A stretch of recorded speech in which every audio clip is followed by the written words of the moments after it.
যে কোনো উপায়ে সাধারণ মানুষের ভোট দেওয়ার অধিকার থাকতে হবে, এমন মন্তব্য করেছেন বিএনপির ভারপ্রাপ্ত চেয়ারম্যান তারেক রহমান। তার এই মন্তব্যটি খুবই তাৎপর্যপূর্ণ এবং আমরা যদি দেখি যে আমাদের রাজনীতির যে যাবতীয় সংকট তার কেন্দ্রে রয়েছে কিন্তু এই যে ভোট না দেওয়ার বা ভোট দেওয়ার সুবিধা বঞ্চিত করার জনগণকে, এই যে লক্ষ্য যারাই ক্ষমতা যায় তারাই চেষ্টা করেন যে ক্ষমতা পাকাপোক্ত করার জন্য এমন সব পদক্ষেপ তারা নেন যাতে করে জনগণ ভোট দিতে পারেন না এবং দেশের রাজনৈতিক পরিস্থিতি অস্থিতিশীল হয়। মানে জনগণকে ভোট দিতে দিলে কি হয় হয় যে বাংলাদেশের জনগণ কিন্তু পরপর 2 মেয়াদে কাউকেই মেনে নেয় না। এটা বাংলাদেশের একটা কালচারে পরিণত হয়েছে। ফলে যিনি ক্ষমতায় যান তিনি ক্ষমতায় গিয়ে এমন সব অপকর্ম করেন যে তাকে আবার ক্ষমতায় আসার জন্য জনগণের ভোটের উপর তিনি আর নির্ভর করেন না। তিনি নির্ভর করেন তার লাঠিয়াল বাহিনীর উপর, তিনি নির্ভর করেন বিদেশি শক্তির উপর, তিনি নির্ভর করেন যত অপশক্তি আছে তার উপর। মানে তাকে যে কোনো উপায়ে ক্ষমতা থাকতে হবে, যেহেতু জনগণ তাকে ভোট দেবে না। কেন দেবে না? কারণ তিনি ক্ষমতায় থাকার সময়ে বিভিন্ন ধরনের অপকর্ম করেছেন। উদাহরণস্বরূপ বলা যায় শেখ হাসিনার কথা। সে সময় তিনি প্রথম মেয়াদে তার ম্যান্ডেট ছিল এবং এরপর তিনি 3বার নির্বাচন করেছেন, যেগুলোকে আসলে নির্বাচনের মধ্যেই ফেলা যায় না, বরং জনগণ ভোট দিতে পারেনি। নানাভাবে জনগণকে ভোটের অধিকার থেকে বঞ্চিত করা হয়েছে এবং এতে করে যেটা হয়েছে যে তিনি একজন স্বৈরাচারে পরিণত হয়েছেন। একজন গণতান্ত্রিক আন্দোলনের নেত্রী থেকে তিনি হয়েছেন স্বৈরাচার।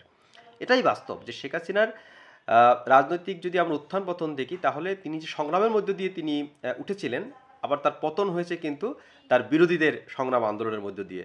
অর্থাৎ জনগণ স্বৈরাচার হিসাবে আপনাকে দীর্ঘদিন মেনে নেবে না। বাংলাদেশের মানুষ কিন্তু একটা পর্যায়ে গিয়ে রুখে দাঁড়ায় এবং রুখে দাঁড়িয়ে আপনাকে ক্ষমতাচ্যুত করেছে। বাংলাদেশের ইতিহাসে তো বটেই, বিশ্ব ইতিহাসেই কিন্তু শেখ হাসিনা এরকমভাবে পতন, শেখ হাসিনার মতো মানে পতনের ঘটনা কিংবা পালানোর ঘটনা এটা খুবই বিরল। খুব খুব বেশি নজির বিশ্ব ইতিহাসে নেই।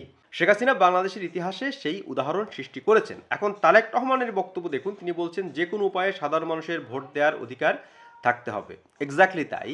এবং তারই মন্তব্য যদি আমরা ডিটেলস পড়ি তাহলে ঢাকা পোস্ট এ নিয়ে যে প্রতিবেদন করেছে সেখানে বলছে যে কোনো উপায়ে সাধারণ মানুষের ভোট দেওয়ার অধিকার থাকতে হবে বলে মন্তব্য করেছেন বিএনপির ভারপ্রাপ্ত চেয়ারম্যান তারেক রহমান। তিনি ভার্চুয়ালি একটা অনুষ্ঠানে আলোচনা সভায় যোগ দিয়েছেন এবং সেখানে তিনি বলেন যে রাজনৈতিক কর্মী হিসেবে আমি যেটা বুঝি, গণতন্ত্র মানে মত প্রকাশ বা অধিকার প্রয়োগ। গণতান্ত্রিক ব্যবস্থায় বিশ্বে যেটা গ্রহণযোগ্য সেটা হচ্ছে ভোটের মাধ্যমে মানুষ তার মতামত প্রকাশ করে থাকে। স্বাভাবিকভাবে মানুষের ভোট প্রদানের অধিকার যে কোনো উপায়ে থাকতেই হবে। খুবই খুবই জরুরি কথা।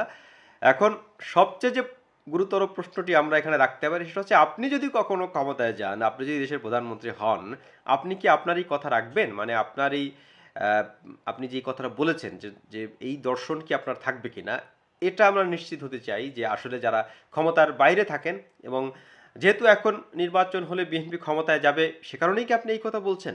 আমরা জানি না যে ক্ষমতায় গেলে আবার আপনারাও শেখ হাসিনার মতো আচরণ করবেন কি না, সেই বিষয়গুলো আমাদেরকে কিন্তু শঙ্কিত করে। কারণ আমরা আমাদের রাজনৈতিক নেতাদের মধ্যে দেখি যে প্রায়ই তারা যেটা বলেন সেটা কথার কথা, তারা সেটা বাস্তবে প্রয়োগ করেন না। এটা শুধু বিএনপির ক্ষেত্রে নয়, বাংলাদেশের সব রাজনৈতিক দলই, ইনফ্যাক্ট বাংলাদেশের কোনো রাজনৈতিক দলই প্রপার গণতান্ত্রিক চর্চা তারা করে না। ফলে এই যে বক্তব্য, এই বক্তব্যটিকে আমরা আশ্বস্ত হতে চাই যে আপনিও ক্ষমতায় গেলে কখনো এই বিষয়টি খেয়াল রাখবেন এবং জনগণের ভোটকে সর্বাধিক গুরুত্ব দেবেন। আর গুরুত্ব না দিলে যেটা হয় যে মানুষ কি হয়, মানুষ কিন্তু ইতিহাসে আস্থা করে নিক্ষেপ করে। তো শেখ হাসিনার এই পতন থেকে আমাদের সবার একটা শিক্ষা হবে বা হয়েছে এটা আমরা বিশ্বাস করতে চাই।